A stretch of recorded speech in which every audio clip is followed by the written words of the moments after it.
and I was sleeping in my office.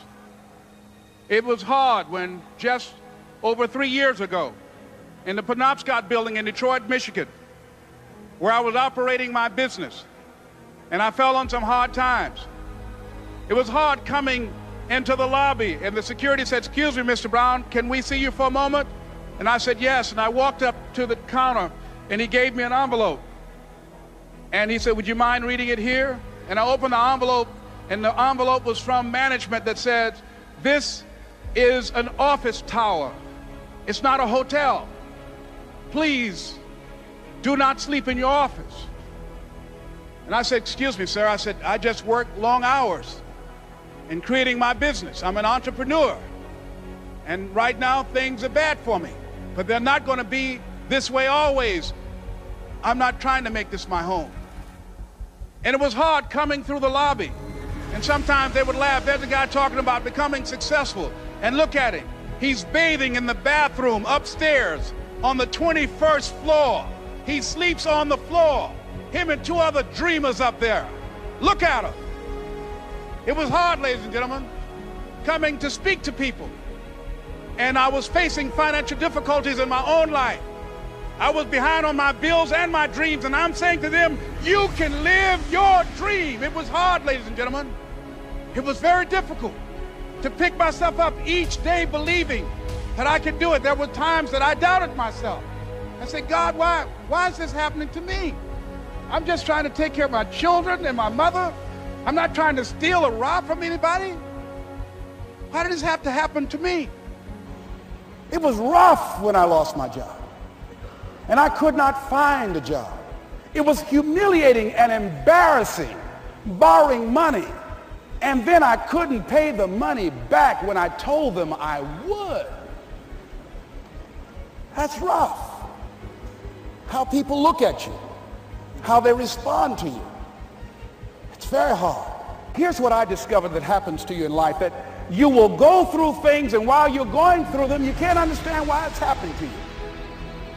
But after you go through it, and you get back and you look at it and you say, "Oh, now I understand why I needed that lesson."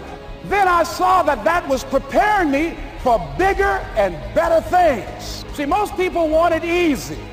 See, easy come, easy what? Easy go. Learning those things that you don't like to do. But you know that in order for you to get where you want to go, this is one of the hoops that you have to flip through. And I'm saying to you, whatever you got to do it, because if you don't, life is going to whoop you until you surrender. How do you hang in there during the hard, difficult times? Les, you must have faith. You've got to believe in yourself. You've got to believe in your abilities. You've got to believe in your service, your company, your ideas. Unquestionably, you got to have faith, and that faith gives you patience. That it's not going to happen as quickly as you want it to happen. A lot of things are going to happen that will catch you off guard. And so therefore you've got to deal with and handle it as it comes. And not only that, but that faith and patience drives you into action. You've got to keep moving by continuing to push forward, by continuing to run toward my dream that one day I would have my own talk show.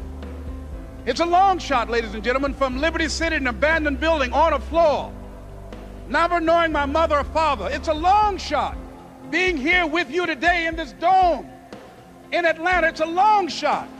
My mother used to say, birds of a feather flock together. If you run around with losers, you will end up a loser. It's necessary that you get the losers out of your life if you want to live your dream. Ask yourself the question, the people in my life right now, are they contributing to my growth and development? Are they making me a better person? Is it making me stretch mentally and emotionally and spiritually? Is it getting the best out of me? See, this is the only life you've got. That you get the energy drainers out of your life, people who don't want anything, people who are not striving, people who are not challenging themselves, people who aren't growing, people who have stopped dreaming. It's necessary that you align yourself with people and attract people into your business who are hungry people who are unstoppable and unreasonable, people who are refusing to leave life just as it is and who want more. See, ladies and gentlemen, if you don't use your talents, if you don't use this power, this force that you have within you, you're going to lose it. I travel a lot speaking around the country, and I was out of Detroit for around 2 months. I came back to the airport, went in the parking lot, put my key in the ignition, turned the key. Can anybody tell me what happened? Can you tell me why the car did not get started? The battery was dead. Why was it dead? I had not been using it. Repeat after me, please. If you don't use it, you lose it. If you have the ability to play an instrument, the world's greatest said that if I miss a week of practice, I know it. And if I miss 2 weeks, the critics know it. And if I miss 3 weeks, my audience knows it. If you have the ability to draw well, and if you don't use that talent eventually, you're going to lose it. If I don't speak often, and at one point in my life, I missed speaking for around 6 months. And when I came up before an audience, I was rusty. I could not get my thoughts together. I could not have the power, the kind of confidence that I needed in order to make it happen. So whatever you want to do, whatever idea that you have, the longer that you're sitting on that idea, you're either creating or you are disintegrating. If you're not using it, your skills are diminishing every day. I was on a television program the other day. A lady called in and she said, there's something I'd like to ask you. And I said, what is it? She said, well, I have this thing I want to do, but I've been unemployed. I lost my job for 2 years. I haven't been able to find a job. I don't have the money and I don't have the contacts and I really don't know what to do. I said, excuse me. I said, the fact that you don't have the money or the contacts really is not the issue. I said, what's the real issue? She said, what do you mean? I said, what's stopping you from doing what you want to do? She said, well, I don't know. I said, but if you did know, what would your answer be?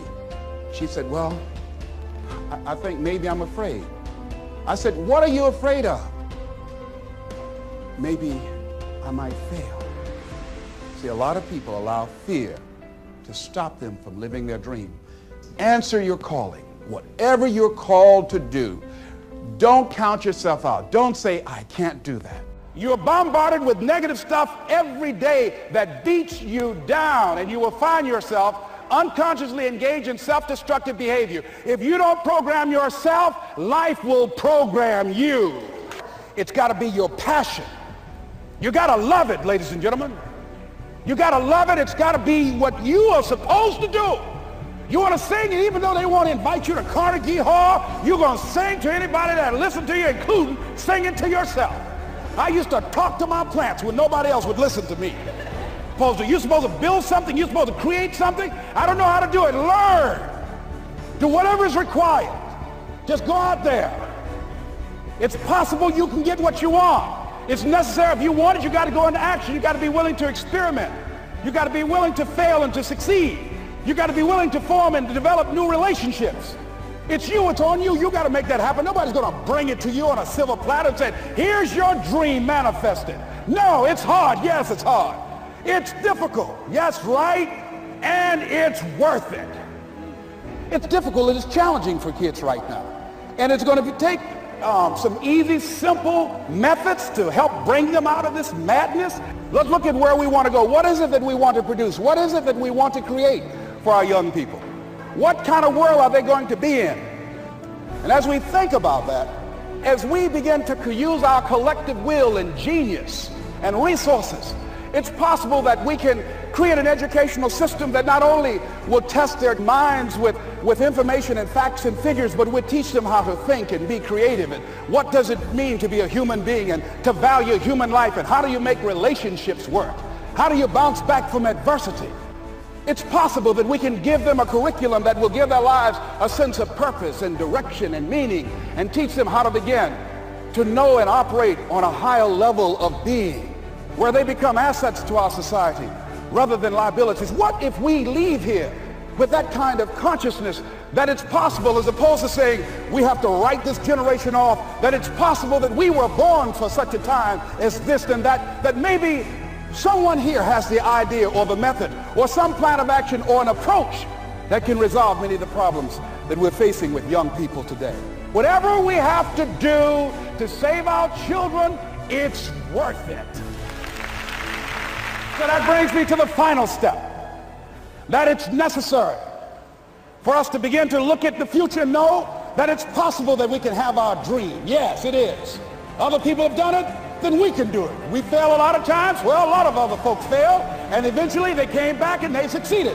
So it's possible we can have what we want. And we know that we want to get it. It's necessary that we align ourselves with people that think like we do. It's necessary we get negative, do-nothing people out of our lives. It's necessary we never stop learning and growing and developing ourselves. It's necessary that we never give up. We know that it's you, it's me. It's being responsible for our stuff and deciding that we're going to keep on keeping on, that we're going to find a way to win or find a way to make it happen. And we know it's hard. It's not going to be a picnic. And we've all had experiences where we were working on something and we knew it was possible. And we did those things that were necessary to bring it into reality. We took the responsibility to make it happen. Other people couldn't see it. A lot of people didn't believe it. You were attacked. You were criticized. People were opposing you, but you kept on doing it. It was hard. It was rough. It was difficult. But to you, it was worth it. And eventually you got to a level you know, can nothing stop me now. I'm on the move. Don't stop running toward your dream.